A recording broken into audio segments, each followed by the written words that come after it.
Untung saya udah dengerin gitu ya. Saya juga, Kenapa ini ya, Pak Tobing ya? Ada iya. dua nih, maksudnya dua subjek.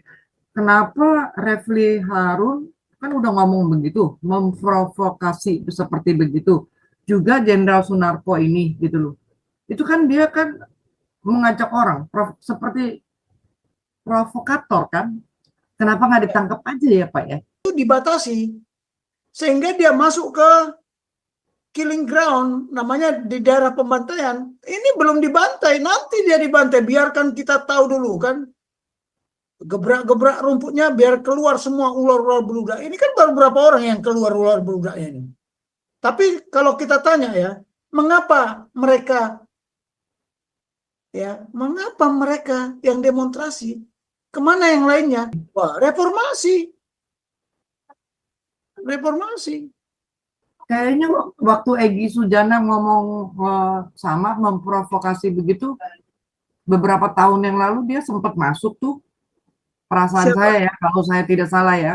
Oh, dia masuk penjara kemarin karena dia menyimpan senjata.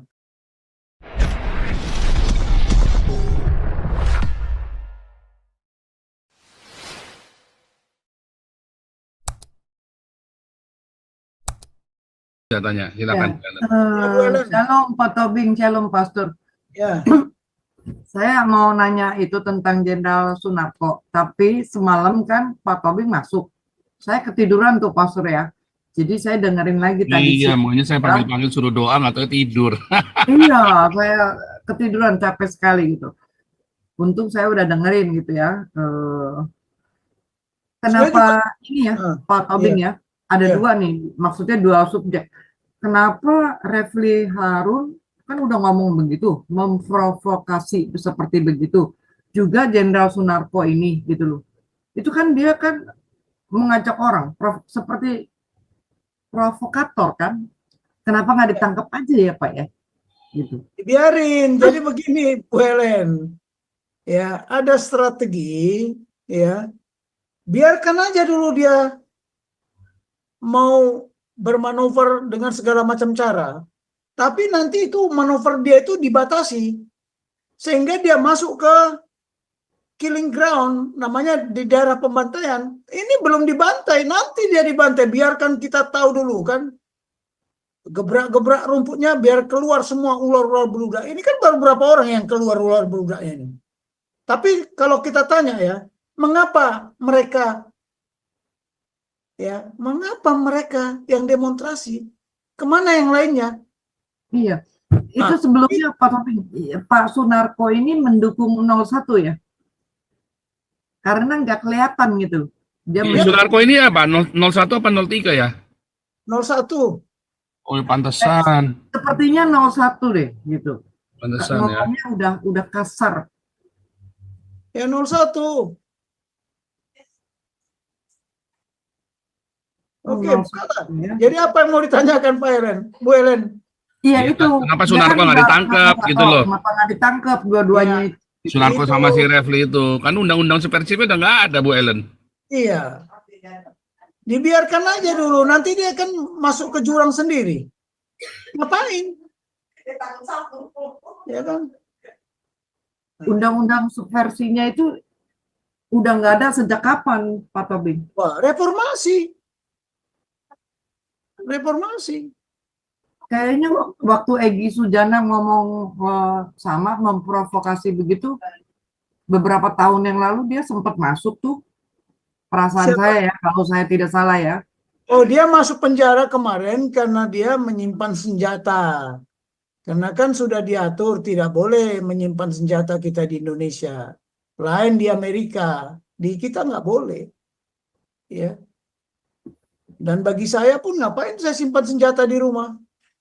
Karena senjata itu, peluru itu ada namanya kalau dalam prajurit, ya kan? Jangan-jangan anak sendiri bisa kena tembak. Ya kan? Jadi kita tidak boleh, sudah tidak diperbolehkan. Makanya senjata dikembalikan, dia menyimpan senjata. Itu soalnya. Itulah dia di penjara. Dan selama di penjara, karena dia adalah mantan Kopassus, Pak Luhut yang menjamin dia. Loh, Pak Luhut yang menjamin dia. Sama Pak Jokowi. Ya. Nah itulah. Makanya saya juga tanda tanya, kenapa kawan saya ini, kebetulan dia satu angkatan dengan saya. Kenapa kawan saya ini begini? Saya juga heran. Kemarin saya telepon juga teman-teman yang lain, 78. Saya tanya, apa jawaban kawan-kawan saya itu? Stres katanya. Saya tahu juga dia stres. Satu-satunya putranya meninggal. Dan kebetulan perwira angkatan udara, pesawatnya jatuh, mati. Jadi dia nggak ada putra lagi. Kemudian sekarang dia mantan Danjen Kopassus kok tidak diapakan, tidak dimanusiakan gitu loh. Ya itu tadi masih ada ambisi. Harusnya itulah saya bilang kita purnawirawan mengabdilah. Tidak dapat gaji pun, tidak didapat kedudukan pun kita mengabdilah. Ya. Kita mengabdi, apa yang bisa kita berikan? Kita mengabdi bukan kepada perorangan, tapi kepada negara. Loh, kita sudah belajar sejak taruna sampai jadi jenderal, sekolah. Kalau saya sekolah militer itu hampir tidak ada yang saya lalui. Tidak ada yang saya lalui. Saya selalu lewat tangga terus. Tidak ada melompat, begitu enggak. Ya enggak melompat saya, tapi tidak jaminan semua jenderal sekarang ini semuanya akan melalui tangga seperti itu. Bahkan yang melalui tangga malah tak dapat jabatan. Justru yang melompat-lompat itu yang dapat jabatan. Ini terjadi. Jadi merit system itu ternyata tidak diberlakukan. Jadi prinsip ya, hukum prinsip. Ya, the right man on the right place. The right man belum tentu dia di tempat yang bagus, di right place, di tempat yang benar, mungkin di wrong place. Ya, apalagi sekarang ini banyak juga kemungkinan the wrong man in the right place. Ini yang berbahaya. Lebih berbahaya lagi the wrong man, the wrong place. Nah, ini tidak diamati. Merit system itu nggak jalan. Nggak jalan. Kalau di Amerika, merit system itu jalan. Coba dibuka. Jadi di sini nggak jalan. Ya kemungkinan kita bisa melihat stres, frustasi, ambisi segala macam. Nah, coba buka aja lah komentarnya apa komentarnya. Maaf Pak Tobing, bukan Egy Sujana yang ditangkap, saya salah. Itu Sri Bintang Pamungkas beberapa tahun yang lalu. Ya, kalau kena undang-undang subversi ya.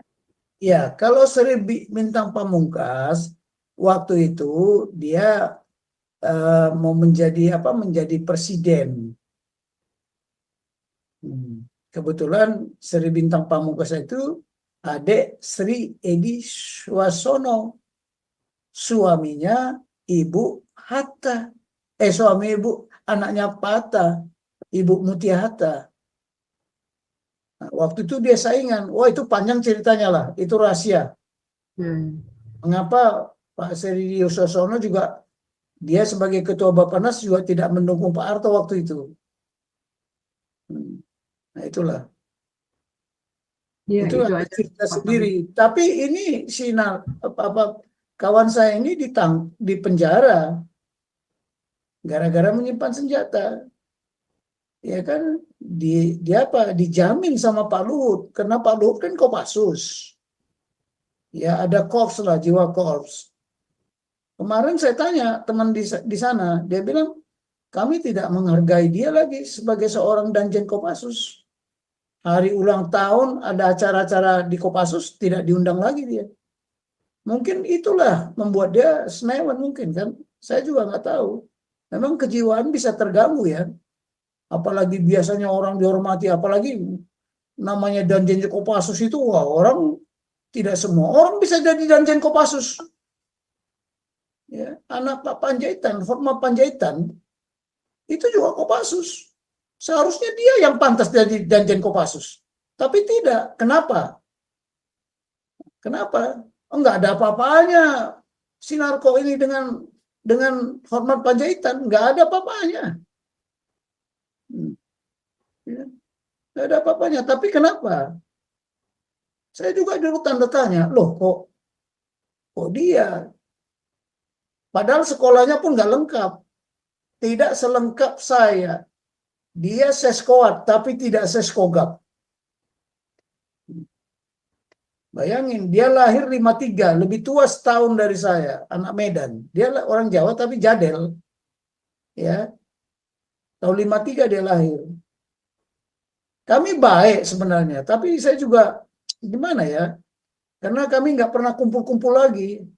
Apalagi kalau pangkatnya udah lebih tinggi, wah udah sombong semua. Padahal waktu di Taruna saya pimpin mereka itu semua. Nah, tapi itulah, gimana lah. Orang itu bisa berubah kok. Cuman saya kaget ya, kalau orang sudah pernah bersumpah sekian tahun itu, ya Sabta Marga dan Sumpah Prajurit, ya sampai ke liang kubur pun harus dipegang. Saya itulah. Jadi cobalah buka aja komentarnya Pak Paul. Oh, Pak Paul.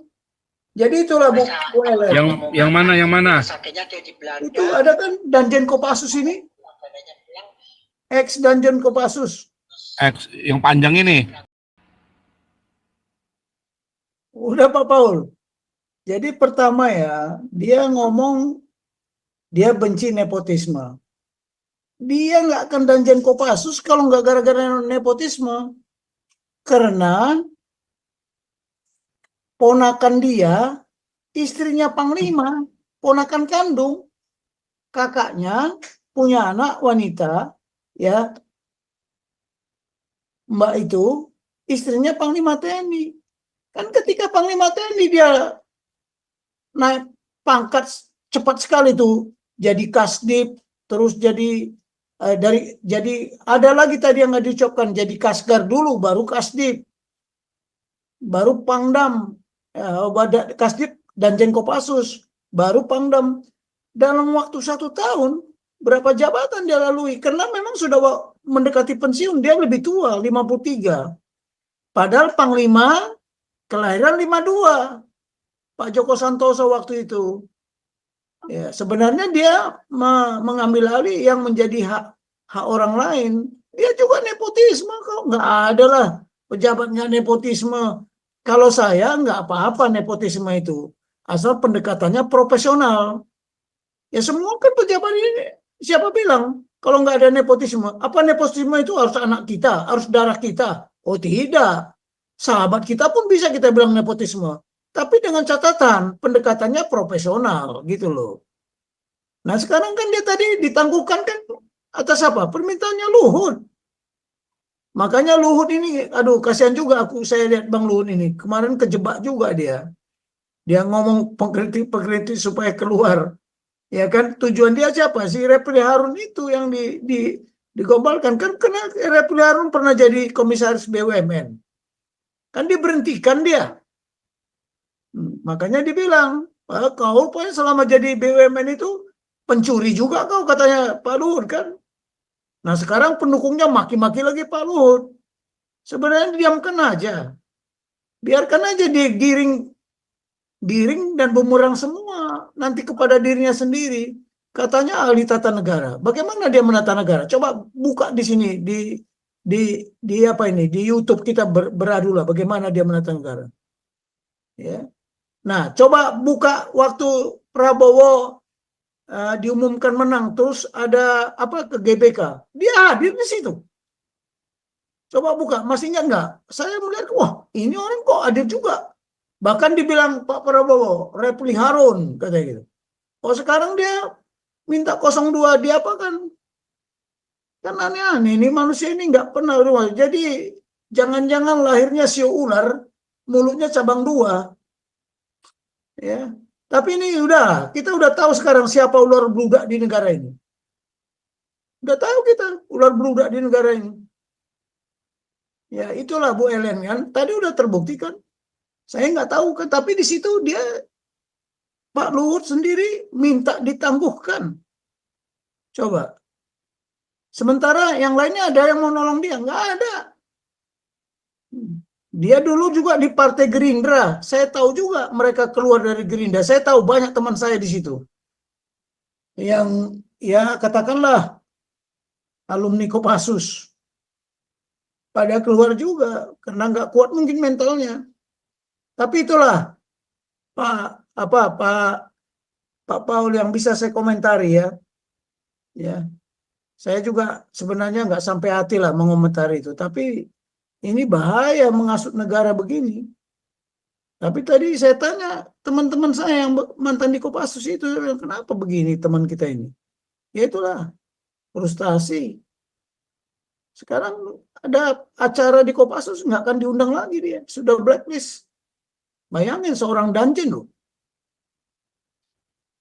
Ya satu-satunya Danjen Kopassus, nggak ada 2 Danjen Kopassus. Ya itulah Pak Paul, silakan. Kalau nggak biar saya lanjutkan kuliahnya ini. Pak Paul, siapa ini sekarang?